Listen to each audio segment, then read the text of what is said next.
Okay, so maybe it's time to start.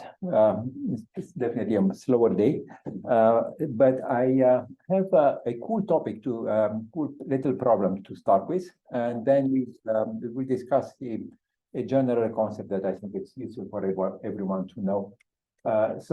Just a quick reminder. Last week we talked about generalized constraints and semantic optimization. I will quickly go over the main concepts so you can refresh your mind.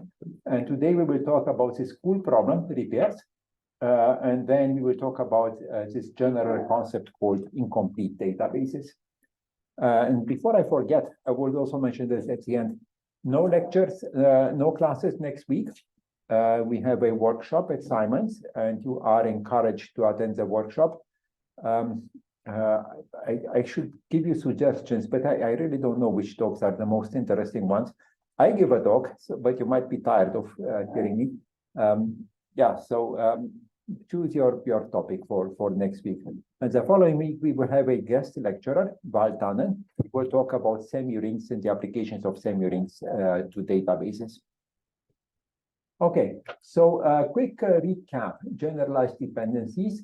This is something you should remember. A tuple generating dependency is a sentence of this kind. It's an implication. If this antecedent holds, then there must exist tuples that satisfy this consequence.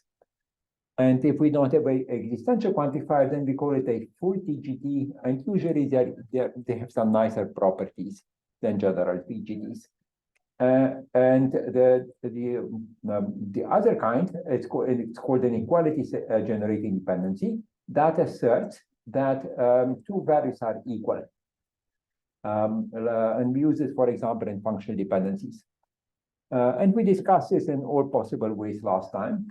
The important concept to remember is that of a chase. So given such a TGD or an EGD, and a query or a database, the result of a chase is a new query or a new database, which either adds the consequent B if the dependency was a tuple generating dependency, or simply equates xi and xj if the dependency was an equality generating dependency. It's a very simple concept. And the key property, the key semantic property, the one that makes a chase work, is this, that whenever a database satisfies the given constraint sigma, the generalized dependency sigma, then on that database, the two queries, the original one, the chase one, they are equivalent. And that is what makes things work. Yes, Max.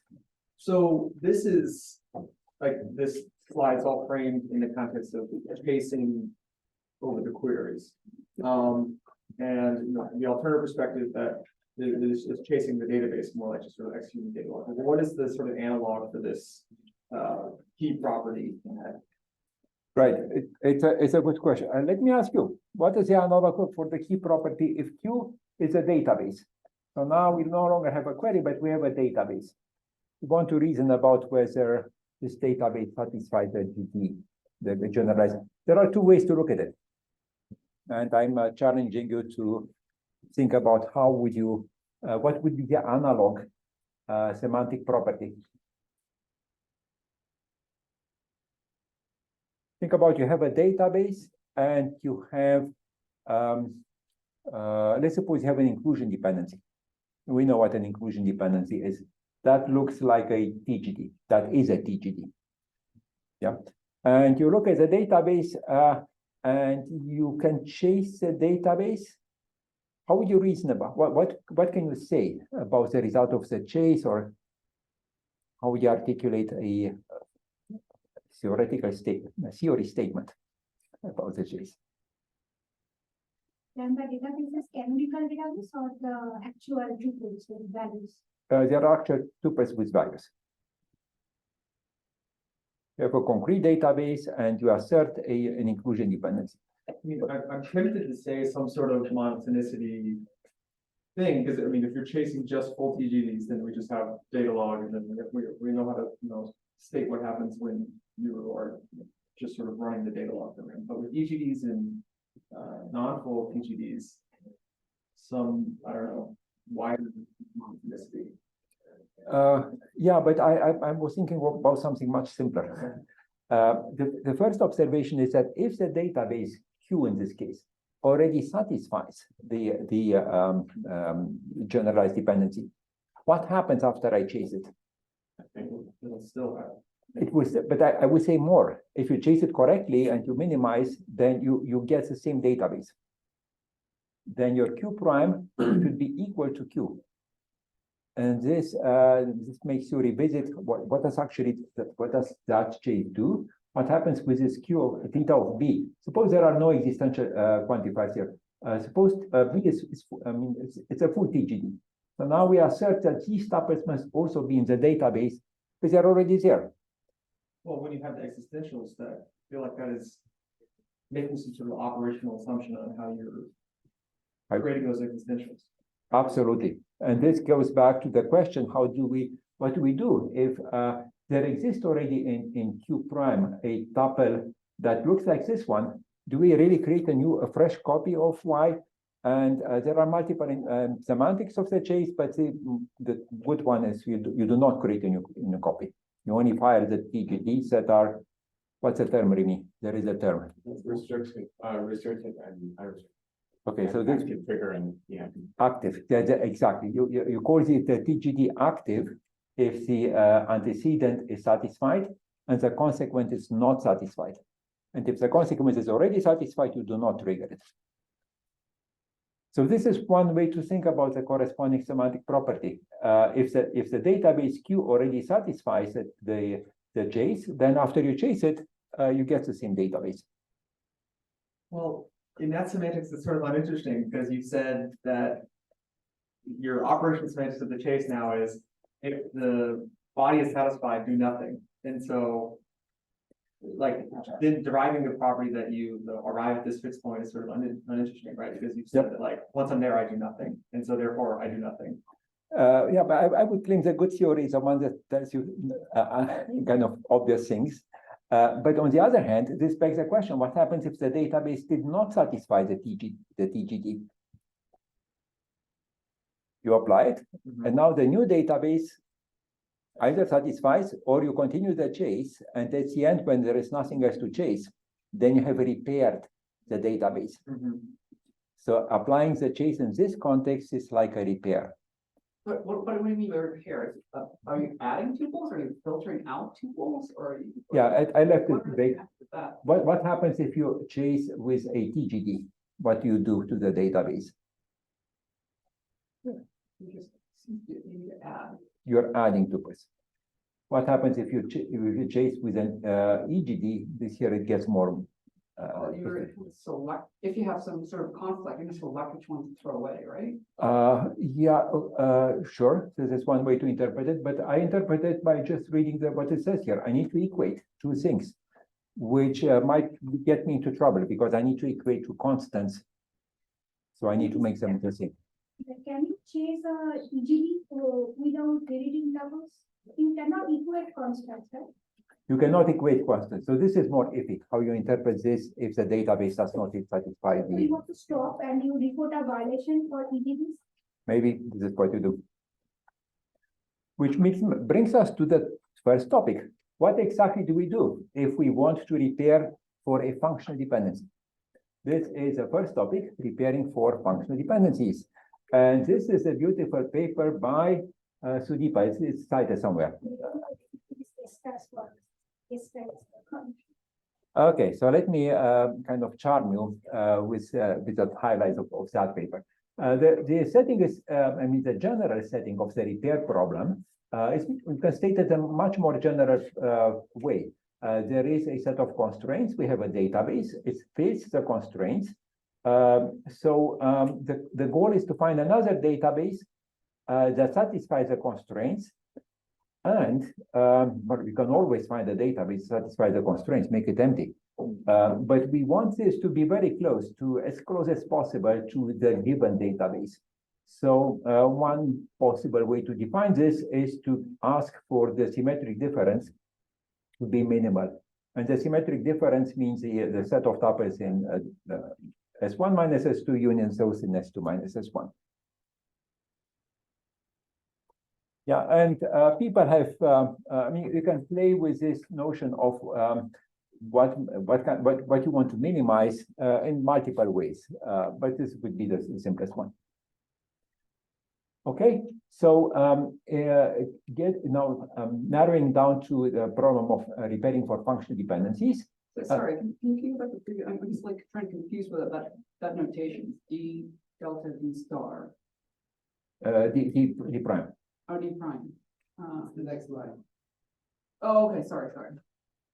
Yeah, it's a notation that's not very common, but it is standard, delta. It's called the symmetric difference of two sets. Yes, Joe. Since Grace paused you, this is a point to notice sort of a database theory bias as opposed to say like a statistical or ML bias, which is probably if you were a statistician, you would have asked for something like minimal entropy change instead of minimal number of tuples change. So you have a tendency to focus on cardinalities and treat the data as opaque. And they're just symbols for more logic oriented than statistics oriented. Very good point. So yeah, in general, you want here a more clever statistics. Yes. So I guess it might be a related question, but so we don't care if like I swap the contents of like two relations, that would be like zero difference. Like the difference is not taking over pairs of relations. It's like just the union of all the tuples in the entire database. I see. You're confused about how I would think about a database as a set of tuples, and I never mentioned this.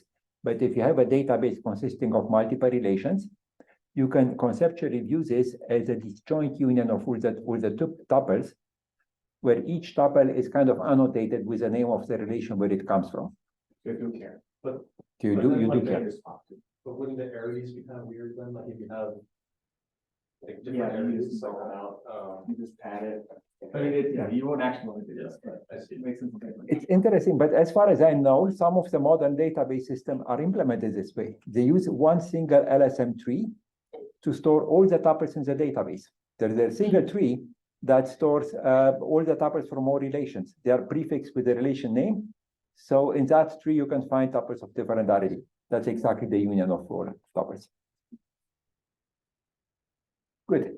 So getting closer to that fun problem. So now we have just a set of function dependencies, and the only repairs will allow are deletions. We know that if a database does not satisfy the function dependency, if we delete enough tuples, we will make it satisfy the function dependencies. But of course, we want to delete the minimum number of tuples.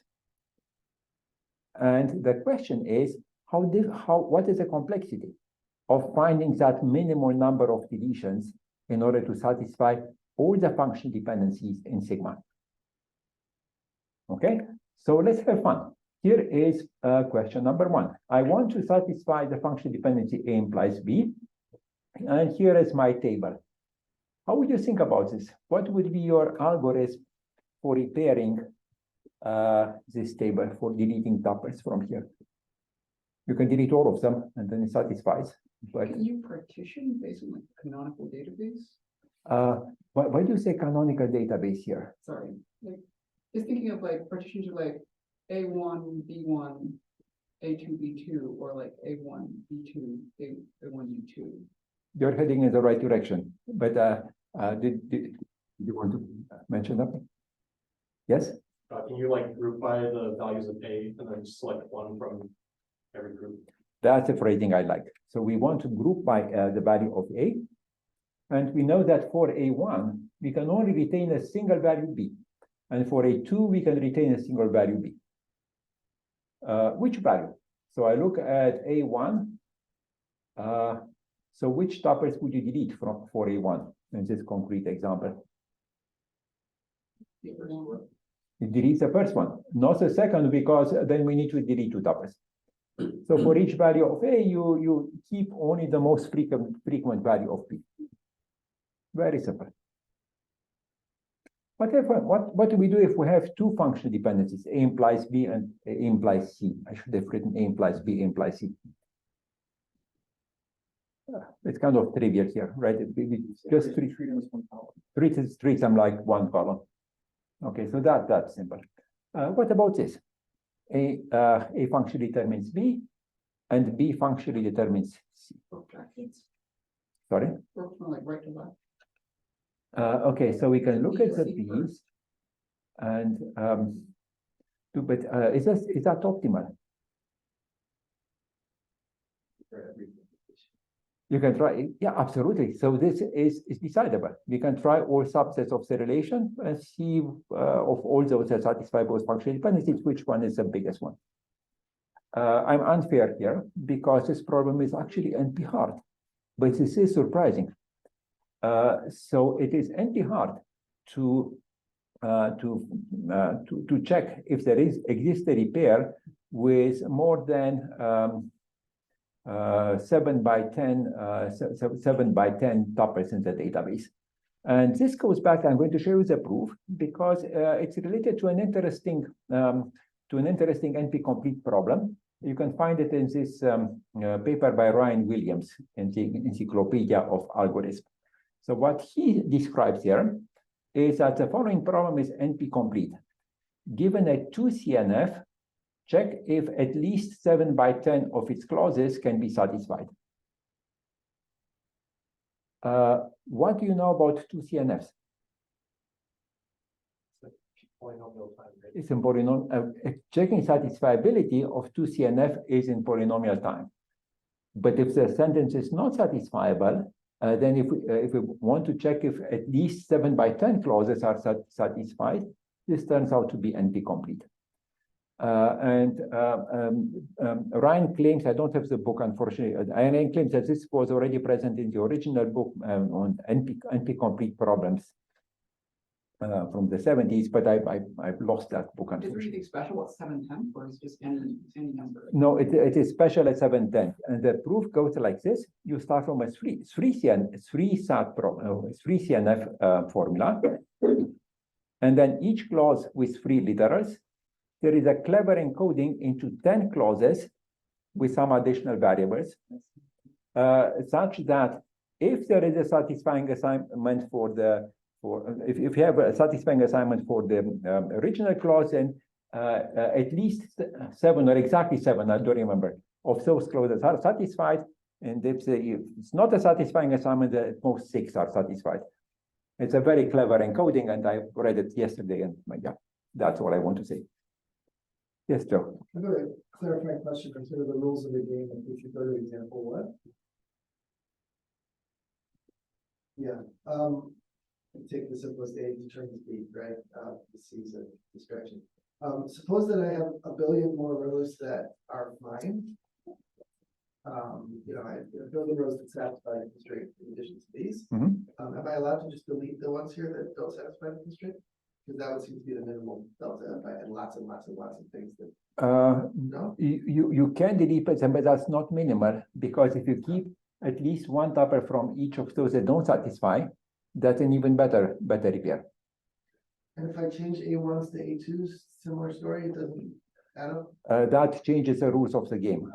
And I think the address is in the paper, but I don't know. I only look at. So no deletions, or sorry, yes deletions, but no updates. variable updates on Yes. the left, only additions. So there are 2 types of repair. So one is by deletion that Dennis described here, and you can also update. So this paper, our paper proved like a complete factorization for deletion repair. We tried the update repair quite a bit. We could only do hardness and polynomial time algorithms for special cases. So if you are looking for an open problem, that is the open problem that have a dichotomy for update. Okay. So a quick look at the proof. It's actually it's quite nice. So we start from a 2CNF formula, and we want to check if we can satisfy these 7 by 10 clauses. And we construct a concrete relational instance out of this formula, where we will try to repair it for these functional dependencies. Here is how this table looks like. For every clause in the formula, and the clause only has 2 literals, X or not X, or Y or not Y, or is optional here. We do the following. We add exactly 2 tuples to our relation. The first one is the clause number with X and either 0 or 1, depending on whether we have negation or not. And the second one is I and Y, and either 0 or 1, depending on whether we had negation or not. Here is what happens. Again, at least 7 by 10, 7 n by 10 clauses are satisfied if there exists a repair of size at least 7 n by 10. Here is why. The first functional dependency, A implies B, ensures that for every clause, we must retain at most one tuple, because we have the same key of the same clause number in the first position, in the A position. So we retain at most one tuple for each clause. And the second functional dependency ensures that the value we want to associate to X across different clauses is the same. And that's all. So it kind of tells you why repairing for A functionally determines B functionally determines C seems to be hard of this because of these bizarre interactions. Okay, getting back to the repair problem. So A implies B is NP time, A implies BC is NP time, A implies B implies C is NP hard. So what happens here? What is the general rule? Let's see more fun examples. But before we see more fun examples, I need to show you some bizarre functional dependencies. Nothing, I mean, I'm not breaking any definitions, but I'm kind of challenging your intuition about functional dependencies. So everybody knows what A, B implies CD means, but what does A imply empty set mean? Instead of having here a set or a very small set, I'm going to have an empty set. What does this mean? Sorry? Uniqueness? Actually, I forgot. Give me a second. No. It's either that or there's no component. So let's read it in English. First of all, what is the value of an empty set of attributes? It's what? It's always the same. It's always the same. Sorry? This is meaningless. But meaningless. But what is it? What's the value? True or false? True. It's always true. Perfect. This is always true in any relation. Yeah, Chris, you're okay? Good. This is just the trivial axiom from Armstrong. Uh, Subset of A on the right-hand side. Very, very nice observation. Indeed, it's a trivial axiom because the right-hand side is a subset of the left-hand side. What about the reverse? The empty set determines A. There's the uniqueness. This is uniqueness. The only way this can happen is if A has a single value. Okay, still functional dependencies, but it stretches your correct understanding of the functional dependencies. Good. So with this in mind, how do we repair for empty set implies A?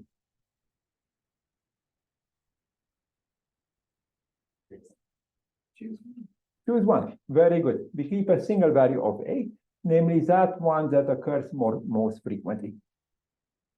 Here is a variation. Suppose we had empty set implies A, but we also have B implies C.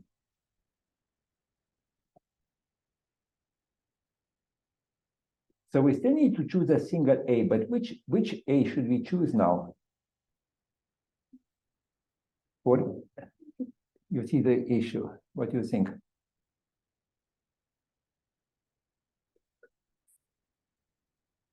You merge like A and B into one attribute or something like that. You could, but I just want to I mean, I don't know.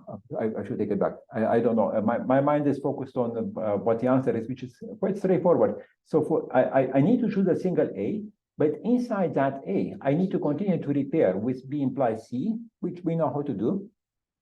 So and we want the biggest repair that we can get. So what we were going to do for each value of A, we are going to compute the optimal repair of the residual functional dependency, the one that remains. And then out of these, keep the largest. This is called in the paper the consensus rule. It's a consensus functional dependency. Whenever you have empty set implies A, then ignore this for a moment and do a repair for every value of A. And out of all those many repairs, return the biggest one. Yes, Joe. I have a naive question, which I'm sure. It's a why doesn't it work question, because clearly we wouldn't know, or we wouldn't have this about, but why can't we play a similar game for A determines B determines C?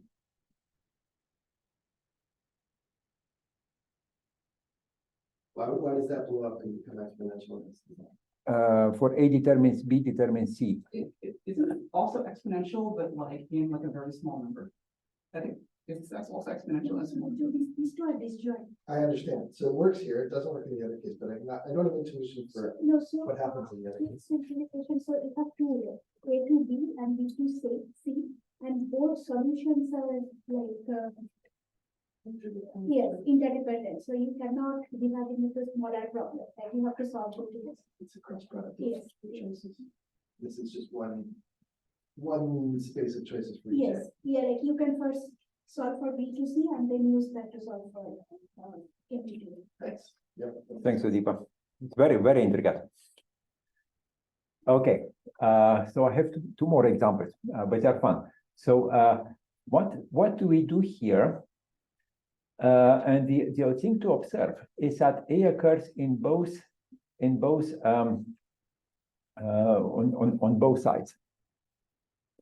So in this case, we need to repeat the same argument for each value of A. We need to have a repair.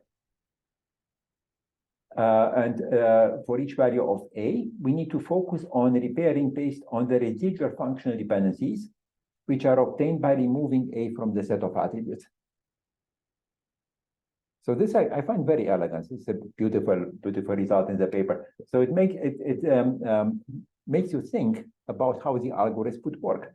If you have a value A that occurs everywhere on the left, then you need to consider separately each distinct value in the data for that attribute and do the repair.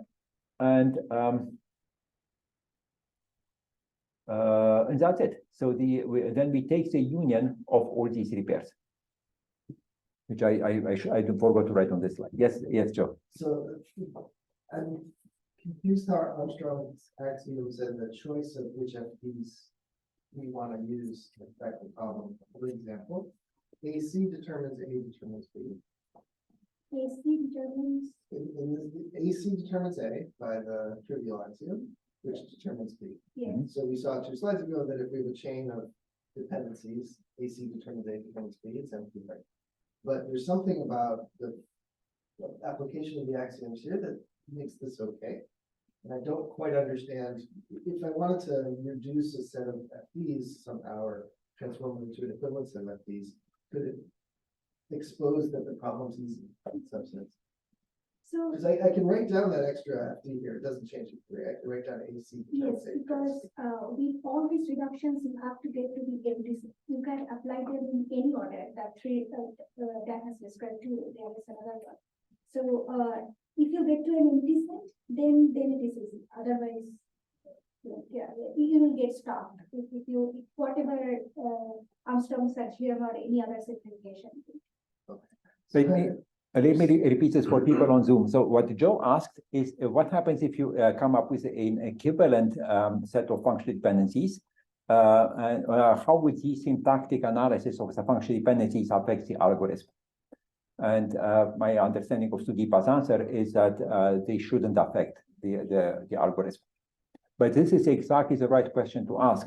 You're using the syntax in order to inform the semantics, but the semantics depends on the choice of the syntax. I mean, the syntax changes. Multiple syntactic representations have the same semantics. And if we claim a dichotomy result like Sudeepa's theorem, that should be independent of the choice of the syntax. By the way, this actually begs for a theorem that proves explicitly that different functional dependencies that have the same representation and the same semantics, and we know how to describe that through the lattice or through the set of closed sets, they should lead to the same decision where the problem is hard or easy.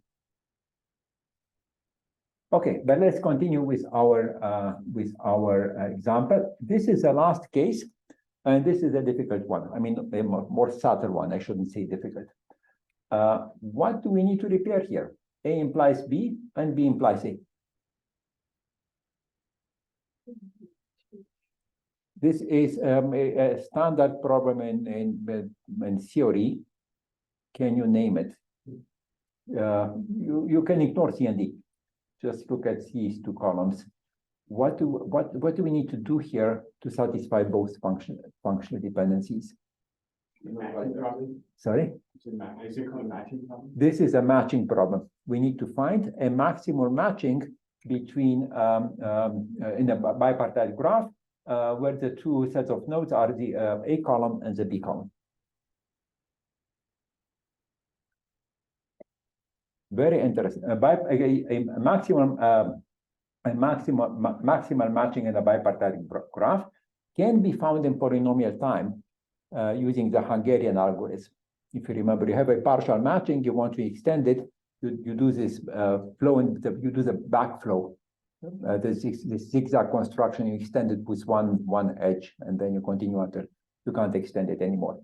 Look up the Hungarian algorithm. It's one of the fundamental algorithms in computer science. You need to know it. Connor knows it. Okay, but we are not complete. This is the last example. We have that matching problem, but we also have that AB implies C.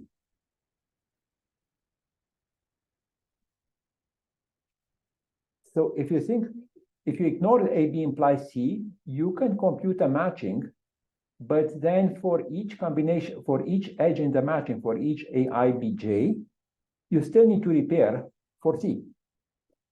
And you want that repair to, so you get a benefit or a cost, if you want, that depends on that repair. So you don't want any maximal matching. You want a maximal matching that later will give you the best repair. So that means that before we do the matching, for every pair AI Bj, we compute the optimal repair of the subset of the table for AI Bj. That is a weight that we put on the node from AI to Bj. And now we find a maximal weighted matching in a bipartite graph where the edges have a weight. It fits very nicely together. And this they call in the paper the marriage rule. You're marrying the A's and the B's. Okay, so putting this together, this is the algorithm. It will repeatedly dissect the set of function dependencies sigma until it reaches the empty set of function dependencies. In that case, the current relation R is good. It will satisfy because there is nothing else to check. And there are three cases. One is the common left-hand side rule. When all the left-hand sides contain the same contain a common attribute A. So in that case, for each value of this A, we compute a repair and we return their union. The second case is a consensus rule, when we have a functional dependency that says the empty set implies A. It's kind of similar to the previous one. We do a repair for each value, but now we don't return their union. We only return one, namely the best one. Because we can only, A must have a single value in the final repair. And the last one is a marriage rule, which is a little bit more complicated, but I just got it from the paper. If we find two sets of attributes that have the same closure, think about A implies B, B implies A, and moreover, they occur in all the left-hand sides of all the functional dependencies, then what we can do, we can play this game. We add a weight to each node Ui Bj, whose value is the repair of this subset of the table restricted to Ui Bj. And then we return the maximal matching in a weighted bipartite graph where the weights are the repairs for these pairs. And what they proved is that if you get stuck, because you might get stuck, then you can rest assured that the problem is NP-hard. This is a so-called dichotomy theorem, which tells you that's all there is. It's a definitive result. We know exactly when it is computable in polynomial time and when it is not. And actually, they prove something better here. I think they prove that this is always APX hard, which is a slightly more narrow complexity class. Yes, Joe. Just to scope it a little bit, so this is for delete and insert Only repairs. for delete. Only for delete. No insertion. So if these you do not need to insert, because if this is like inserting doesn't help. This is, but you could update. And then you have and then only FDs, right? Only of these. Yeah, so Joe's question is what kind of updates? The answer is only delete, and no insertions and no other updates. And what kind of constraints? Only function dependencies. Yes. So for the consensus rule, is there like a recursive call to the algorithm there? So like the recursive, so when you say best repair for each AI, like could that fail as well? Yes. Okay. Yeah, there is a recursive call. Yeah, yes, Remy. And does allowing inserts make it easier or make it even harder? It's a good question, but so if we allow inserts, will the problem become easier or harder? My first impulse is to say that they will not help. Can I answer? Yeah. So, insertion, just if you allow only insertion, that doesn't help, because if you remove, then you get So help. But you could model updates using both deletion and insertion, like you delete the tuple and insert a tuple to Yeah. model the update, that we do not know how to solve. So we have examples where both update and deletion, update repair and deletion repairs are hard, where both are easy, some for input set, where subset is hard and update is easy. We did not find an example where update repair is hard and subset repair is easy. And in general, we do not know how to characterize update repairs. So this is a very simple example, A to B and C to D. So two disjoint FDs. This is hard for this case, like you will get stuck if you keep applying this one. But if you allow updates, then you have a polytime algorithm, like very easy polytime. Okay, so for the Zoom people, the short answer is complicated. Okay, good. So a discussion of the repairs for functional dependency section. I'm repeating this idea. The result in the paper is a dichotomy theorem, which is kind of the definitive result you can hope to get. It's also a theoretical result, because in practice, we do not want to give up the case when it's hard.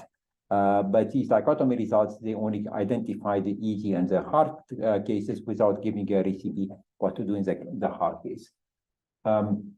Another place where repairs have been studied in the literature is in data exchange, which goes back to our discussion at the beginning of this lecture. How do you repair for a TGD? In data exchange, the TGDs are restricted in the following sense. The left-hand side refers to an existing database, called the source database. And the right-hand side is restricted to a new database called the target database. And the intuition is that you want to describe how data from your source database needs to be converted, translated, or mapped to data in your target database. And in that case, you can think about the chase as doing a repair for you. You're chasing, and this is how you repair the target database to satisfy the constraint. Beyond that, the repair problem is a difficult problem. I think I've seen some results, hardness results about so-called denial constraints, but beyond that, it's pretty open to analyze the complexity of repairs for arbitrary constraints. Yes, Max.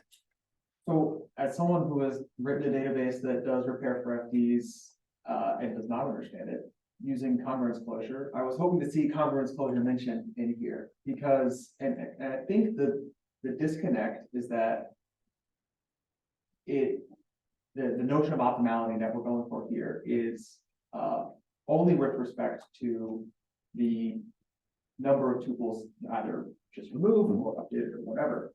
Whereas congruence closure is more concerned with the, sort of the runtime of finding any, I think in this case, it would be like finding any repair, right? Like any repairs, any repair works. So I was hoping to see congruence closure mentioned because I would like to see how it sort of fits within this context. Because when I think of how do you repair FDs or chase FDs outside of databases, congruence closure is like that's what it means.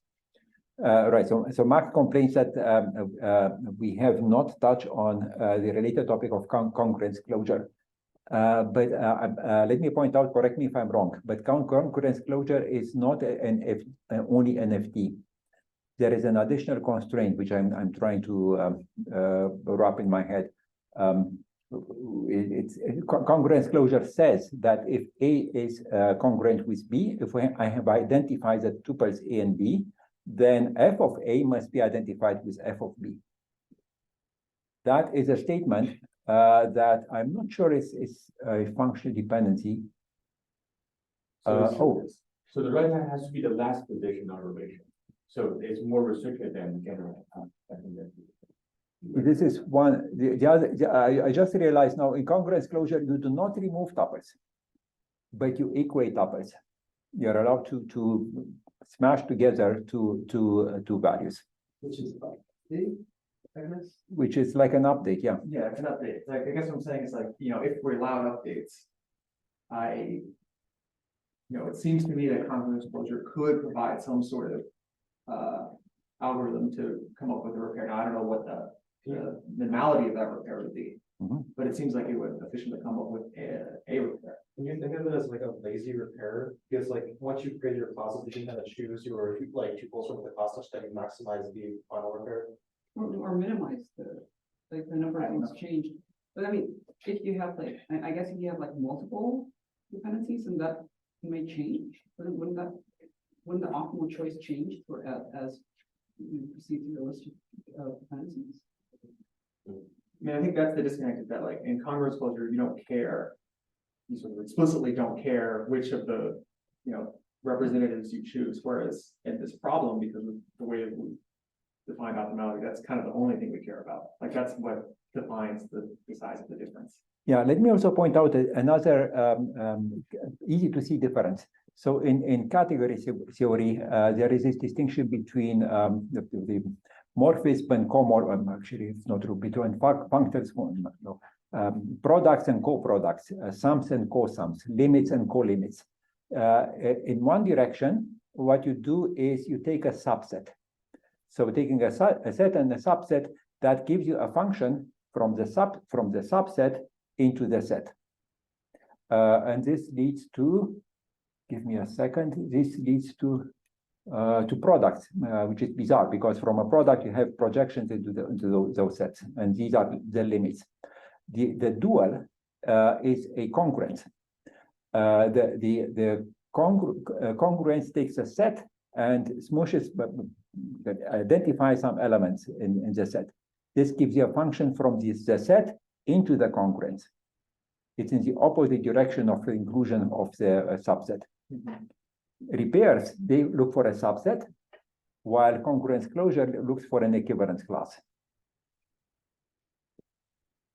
So the arrows, they go in different directions. For a repair, you have a function from the repaired database into the database. In the congruence closure, you have a function from your unclosed eGraph into the closed eGraph. And that changes a lot, but I wouldn't be able to say exactly what. Yeah, it'd be interesting to understand this one. Like, it's just certainly, you could model repairing FDs inside, for example, by just, create the function for every FD that you have, and then like press go, and then your original relation will be FD repaired. Yeah, but you don't want to repair in your system. You want to do the congruence closure. But that would repair that would repair the relation. Like the FDs would be satisfied. So I would it'd be interesting to understand how that fits with respect to this. But you can use the same English word, repair, but it's a different thing. It's not a subset. That's what I'm pointing out. But if you in the repair problem where you allow updates, it's still it's also no longer a subset, right? I see, yeah. I mean, so if you give up the subset thing, then we're still talking about the same repair problem. Yep. It is mine. Sudeepa? If you allow, I don't understand congruence to this, but if you allow updates, probably it will, like if you allow instruction or updates in particular, then probably it will be something. But what I wanted to make a comment that even for the hard cases, there is a very easy to approximation. You take two tuples, you add an edge, if they violate any FD, and then you solve vertex cover. So that like the hard cases are not all lost, like you can still get a good solution. I was thinking of like the metric that we chose, the equivalence metric, basically using.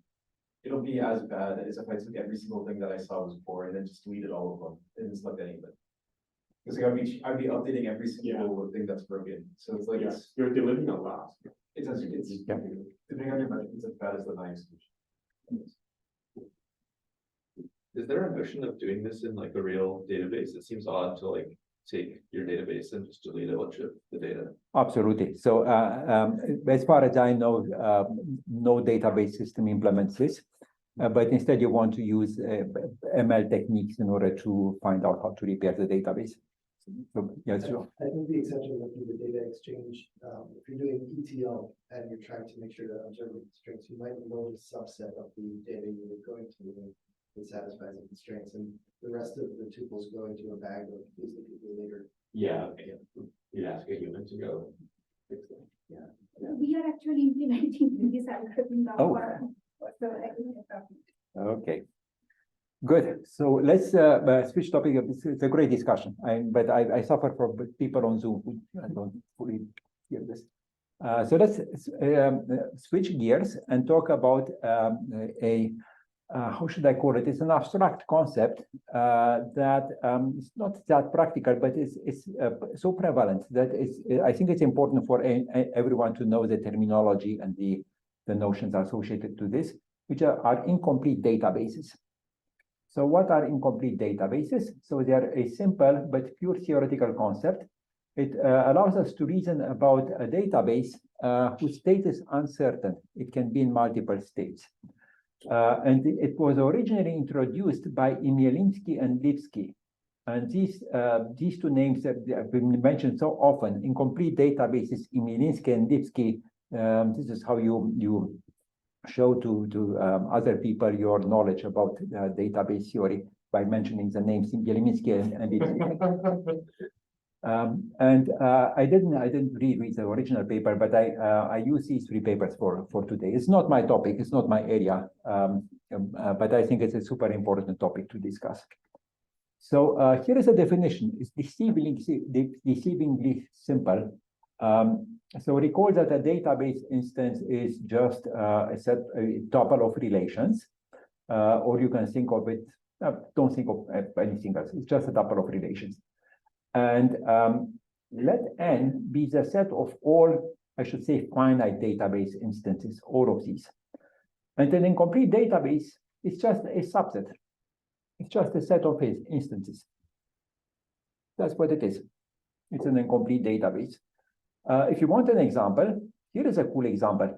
Think about a database consisting of a single relation that's supposed to satisfy a function dependency or a set of function dependencies. It doesn't satisfy them, but you can conceptually contemplate the set of all possible repairs of your database. And you just call that an incomplete database. Not just a single repair, but all of them. And it's a concept. I should mention that the word possible words is often used to denote, to refer to the possible databases that are in an incomplete database. Okay, so two important questions about an incomplete databases. First of all, how do we represent such a thing? How do we represent this potentially exponentially large or maybe even infinite set of possible databases, the possible words? And second, what can we do with them? How do we query an incomplete database? Okay, so let's talk about representation. So there are three classical representations, and I need to go over them. They're actually quite memorable. The first one called tables, which just means nulls, like in SQL. The second are called V tables, or also naive tables. And the last one is the most powerful one. They are called C tables or conditional tables. And here I want to discuss two special cases. And just to warn you, I'm going to start in the middle with V tables and then move to COD tables.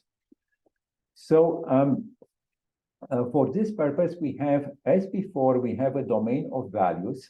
Think of these values as being the integers, the strings, whatever atomic values you want to store in the database. In addition, we have a set of nulls, which is not like in SQL where we have a single null, but now we have an infinite number of nulls, and they are called marked nulls. Think of them like variables. But these are the variables you put not in the query, you put it in the data. Okay, and then a V table, or also called a naive table, is just a database instance or relation, in this case, that contains values from the domain, but also marked nulls. Yeah, so it's like a table where you can put nulls, but now you can have these marked nulls. And the semantics, what this representation means, is a set of all databases without nulls that you can obtain by substituting the nulls with values in the domain. Okay, very simple. Let's see an example. Here is a V table. Alice, Bob, Carol, and Dave. And Bob is in San Francisco, but for Alice, Carol, and Dave, we don't know the city. Instead, we have marked nulls over there. Then the domain is active domain. The domain is, no, this is a domain of all possible values. It's possibly infinite. Active domain is when we start from a concrete database and we only extract the constants that are there. But here I'm going the opposite way. I'm fixing the domain and I want to define the V table to be a subset of that domain, finite subset of that domain. So what does this mean? The thinking is these marked nulls, they mean nothing. We need to interpret them. And the way we interpret them, we consider all possible mappings from these marked nulls to the domain, and you get an infinite incomplete database by substituting these marked nulls with all the constants in your domain, which are not necessarily cities. They are everything you have in your domain, including cities. And of course, you can play games. You can change the definition. You can say these marked nulls, they have to be mapped to a smaller domain of cities. You can do this. But the important thing here is that Alice and Dave, they have the same marked null. And this means that in every possible world, Alice and Dave, they will be in the same city. And that's all we get from here. Okay, these are V tables. COD tables are V tables where every marked null is distinct. Yeah, so here is an example. Every single marked null is distinct. And now what does this mean? It's like before, but there is no more restriction that Alice and Dave are in the same city. These are exactly the nulls in databases. Every single null is its own null. It's not like any other null. You can't compare two nulls in a standard database. Okay, and the last representation is called C tables, and they are very complex. A C table is a V table, but every tuple can be annotated with a Boolean formula that controls whether that tuple is present or not. And you can also add, if you need, a global formula phi that has more control. An example will clarify this. So this is a C table. It's our table from before, but we have two Boolean variables, x1 and x2. And we also have a global sentence, global formula, Boolean formula, x1 or x2. So what this says is, There is a typo that not included sorry, for Bob, this one here. the Boolean formula for Bob.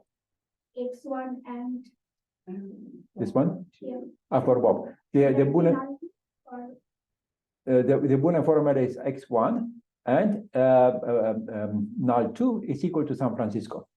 It's not a typo. It's intentional. So what did they say? Obviously, Alice is present with whatever city, but only if X1 is true. What about Bob? When is Bob present? Well, only when X1 is true, but only if Carol is in San Francisco. Okay. And Dave has his own Boolean variable X2. But we also assert that either X1 or X2 are true, so therefore either Alice or Dave are present. Yes, Joe. Yeah, that last bit was what I needed. So what is the truth annotation tell us? It tells us whether the tuple is in the world or not. Ah, I see. So what does this annotation tell us? It tells us whether the tuple is in the world or not. Which means that you can say something about all the possible words of this C table. There are infinitely many, but you can say at least one invariant of all the possible words. What is that invariant? About the cardinality of these possible words, how can they be?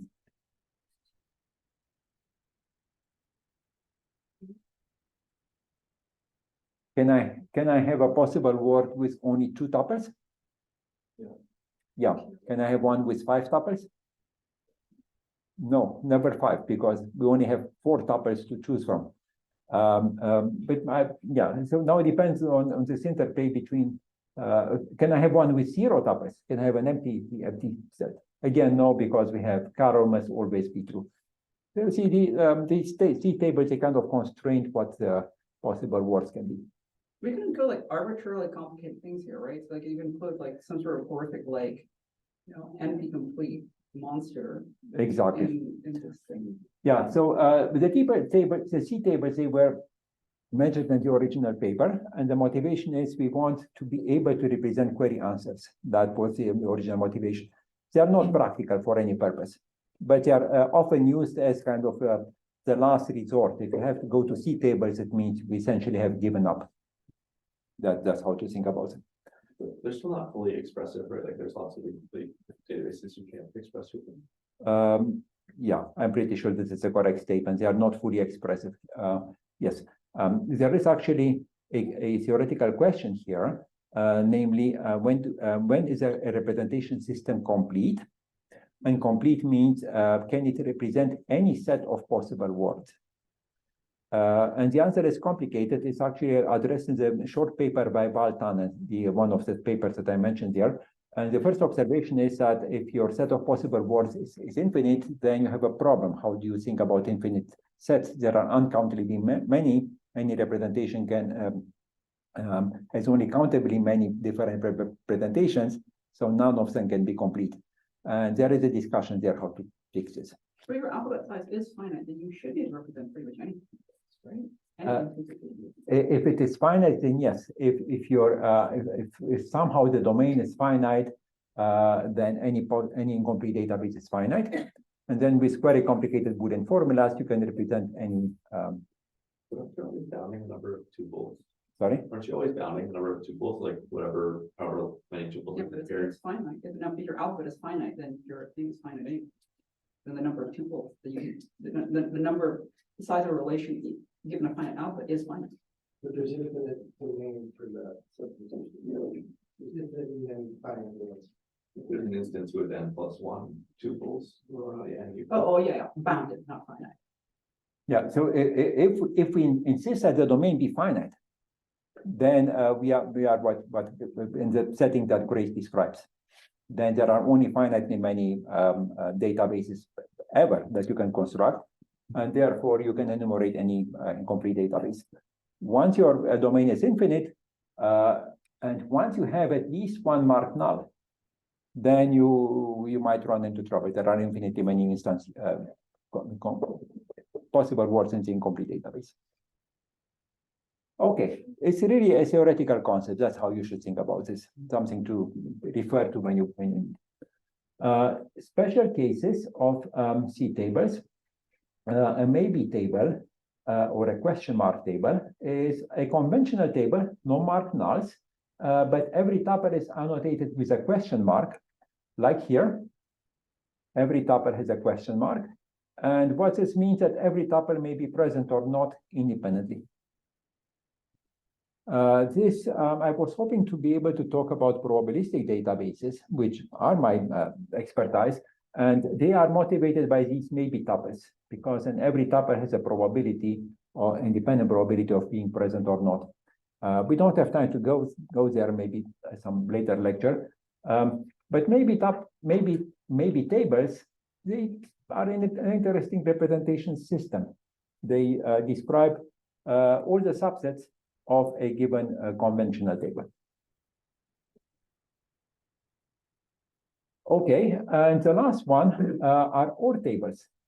OR tables, an OR table is a conventional table, however, where a value can be not a single value, but can be an OR set of values. What is an OR set? It's a set, but it's usually written in angle brackets. And the meaning of an OR set means exactly one element of this set is present. There is a beautiful paper by Lipkin and Wong on OR sets. You can imagine the interaction between OR sets and regular sets. If you put multiple OR sets in a regular set, then you get multiple possible words depending on which you choose. Here is an example of an OR table. Alice can be either in San Francisco or Boston. Dave can be in Seattle or San Francisco. How many possible words do we have? How many would you think? 4, perfect. Here they are. I actually wrote them down. Yeah, all combinations. Good, cool. So these are the representative. The additional question would be the disjunction is finite in our set? And the disjunction is fine. Yeah. You could consider infinite OR sets, but I don't know what to do with them. And the idea is that you want to represent this. You would actually have a system that can support this. Otherwise, I assume it just involves the tables because you can express any subset of things as a gigantic disjunction. Yeah, so this is an effort to restrict the power of C tables. Okay, so discussion in complete databases, think of them as an abstraction. It gives you a vocabulary to talk about various scenarios. Here is where they become important. Standard nulls in relational databases in SQL, they are a form of an incomplete database. They are actually called code tables.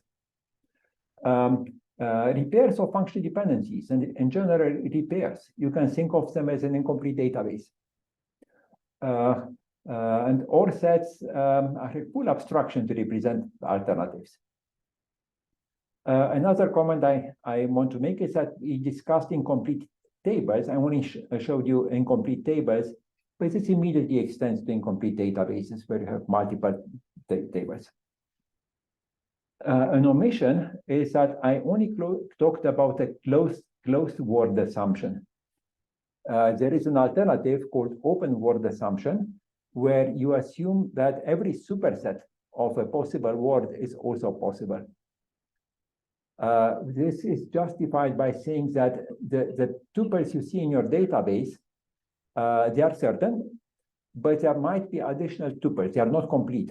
No table is complete. There could be additional tuples, and that is the open word assumption interpretation.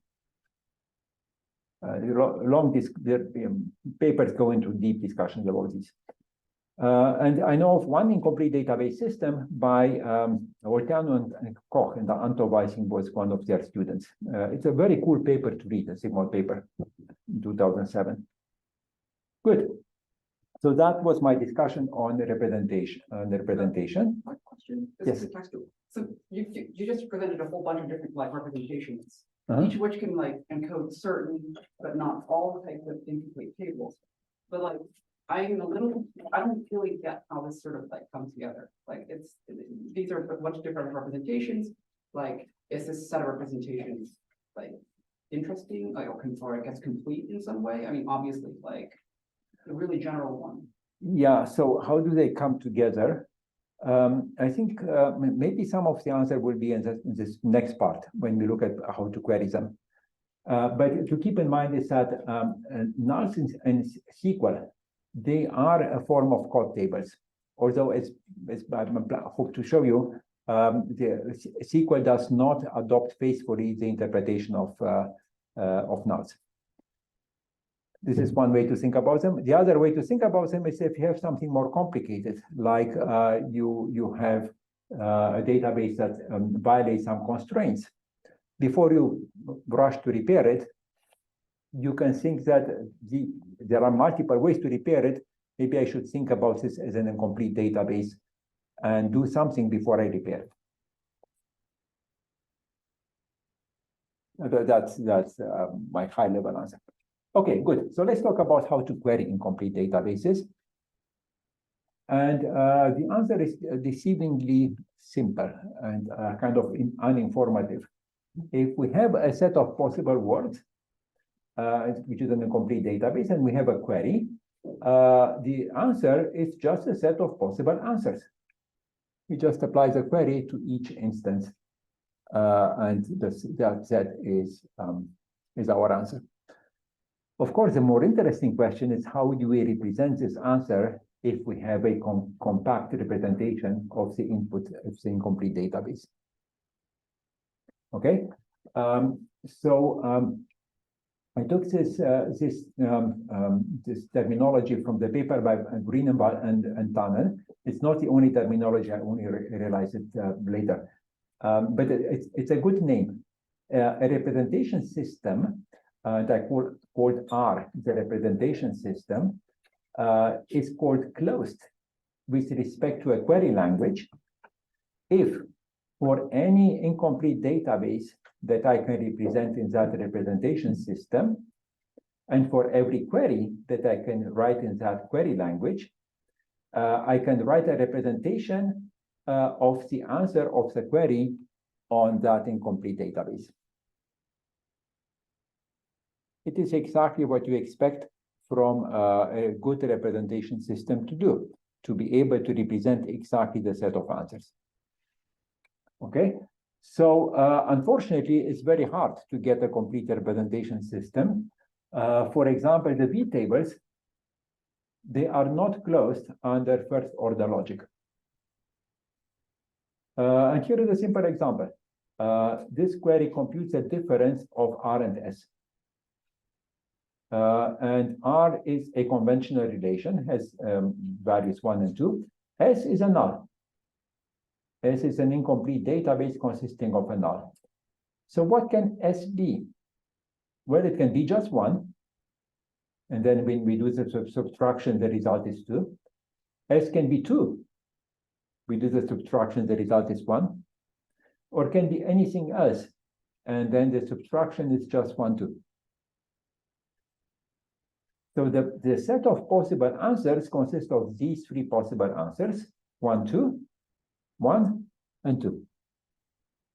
This is not a V table. There is no way to use marked nulls to represent exactly these 3 outcomes. If you get rid of like the ability to do negations, though, it's still Yeah, and to be honest, I'm a little bit fuzzy there, but I do have the authoritative statement in a couple of slides. But this is a good question. So if you don't have negation, what can you do? But let me just state that if you have negation, the good news is that C tables are closed. You can, with C tables, you can represent any query answer if you run it on another C table. How do we represent this as a C table? Well, for each of the possible tuples for 1 and 2, we have an annotation with a Boolean variable, and we assert x1 or x2. At least one of them is present. Okay, here is an important, another important terminology. Actually, before that short discussion, to motivate that terminology, it's difficult to represent the answers. And often it's not even possible to represent all the query answers. And this justifies an alternative concept. And this is again, it's an important concept in database theory. It's called certain answers. And there is a dual called the possible answers, which is less desirable. Usually the certain answers are the ones that are more studied. What are certain answers? A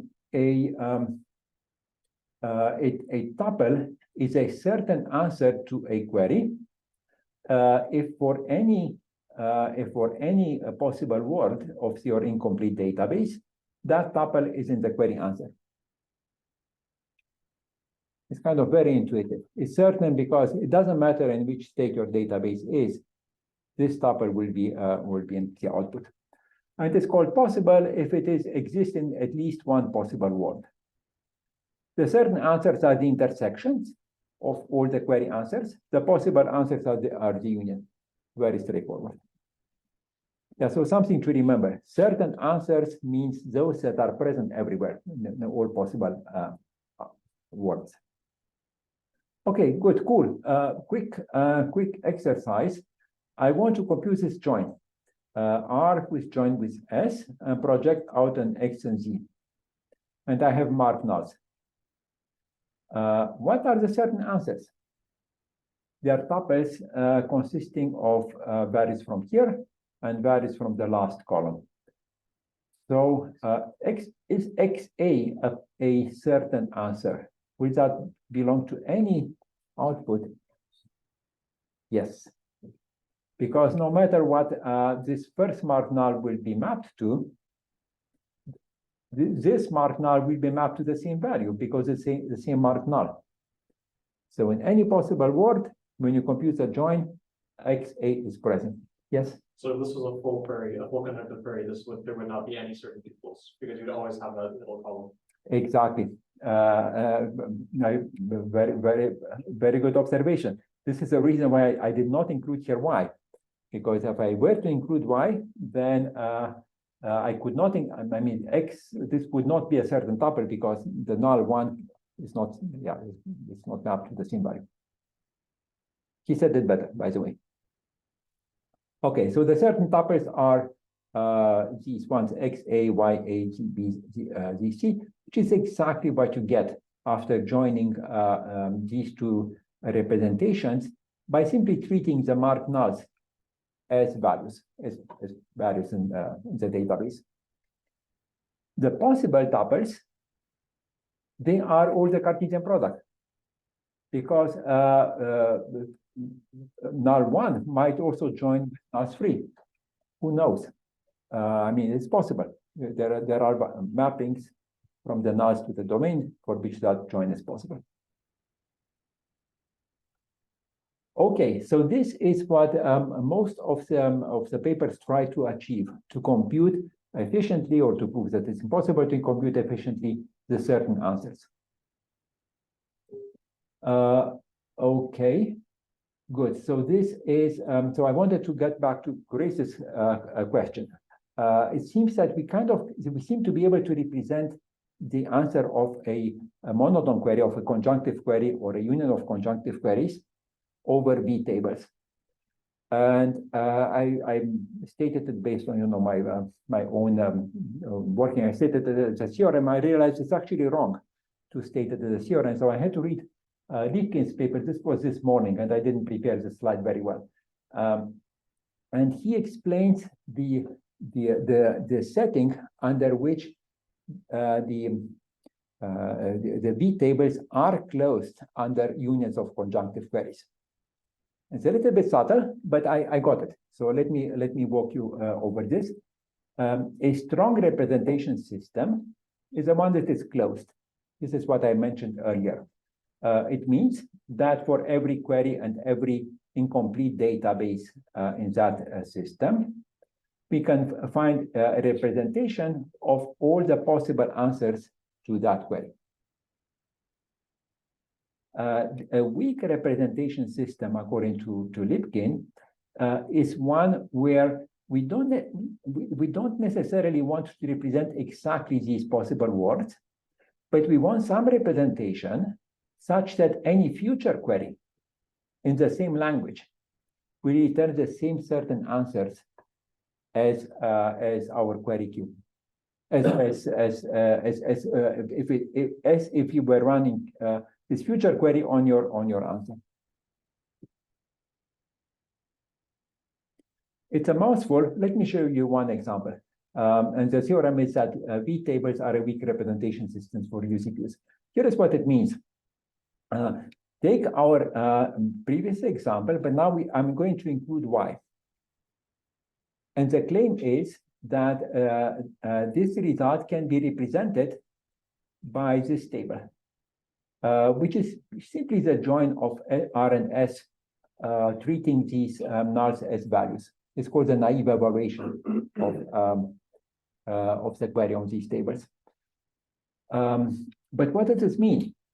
This is not a representation of all the answers of the query on R and S. Why not? Yes? We lost the fourth level best practice. No, 3. Exactly. We lost the possibility that maybe X joins with D because null 1 can be equal to null 3. This is what I realized this morning. And then I had to go back to Lipkin's paper and understand what he says. He says that although this does not represent the same answers as the query on this, any future query that you can ask on either the result of the correct result or on this representation will return the same certain answers. So, for example, if you want to, if your future query just project the first and the last column, and you're asking for the certain answers, then you only get what you have from here. You will not get X and D because that is not a certain answer. Yeah, so the takeaway is that the weak tables, they are good, they are closed, but in a subtle way. And you need to go to Lipkin's paper to remind yourself in what way they are closed. Good. So this is all I wanted to discuss for today. But I do have this last slide on important discussions, on an important discussion. So SQL adopts kind of a possible word semantics for the nulls, but is it the right semantics? Is this really, does SQL compute the certain answers when it's confronted with nulls? It has this free valued semantics, so it's hard to wrap your head around this quickly. But a quick test is if any instantiation of your nulls will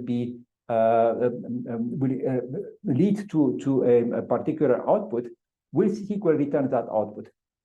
And the answer is no. Very surprising.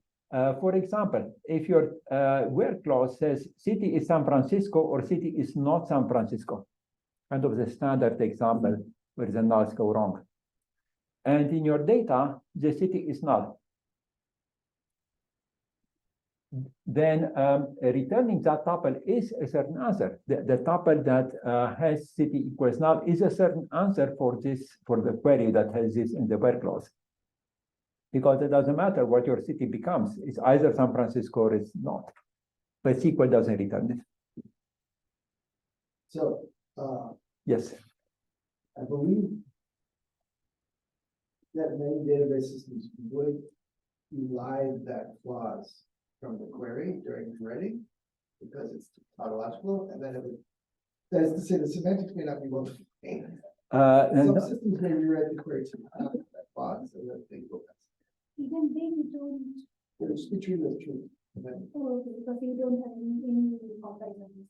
yeah. I beg to disagree. I don't think they, as far as I know, this is why, database systems people hate nulls because they have to deal with all these corner cases.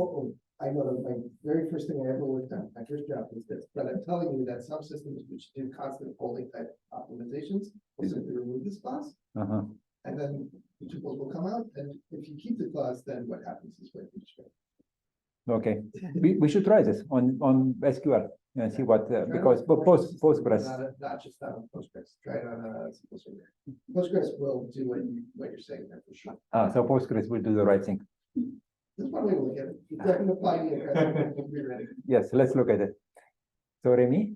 Oh yeah, I'm just gonna say there's a really fantastic web page listing for 10 different systems and 10 different queries what it returns. So there's no semantics at all. You just look at this table to see what it does. A theory question, what is the complexity of computing the certain answers when Q is a conjunctive query and the complete database is a V database? And the answer is it's in polynomial time because we simply compute Q naively as we did in the previous slide. And then as your colleague pointed out, you remove answers that contain any null because that null is doesn't lead to a certain tuple. And finally, if Q is an arbitrary first order query, then computing the certain answers is co-NP hard. So it's hard. So this is kind of the justification why SQL will never be able to adopt the certain answer semantics to nulls. Really important that the second bullet is CQ. Very important that this is CQ, while the last one is FO. Yep, and that was it for today. No lectures next week. Please join the workshop assignments. And the following week, we have 2 guest lectures by Valdana. Okay, good folks. And also the homework is due on Monday. And if you need more time, just let me know. And I hope to see you at assignment next week. I'm still completely at 6.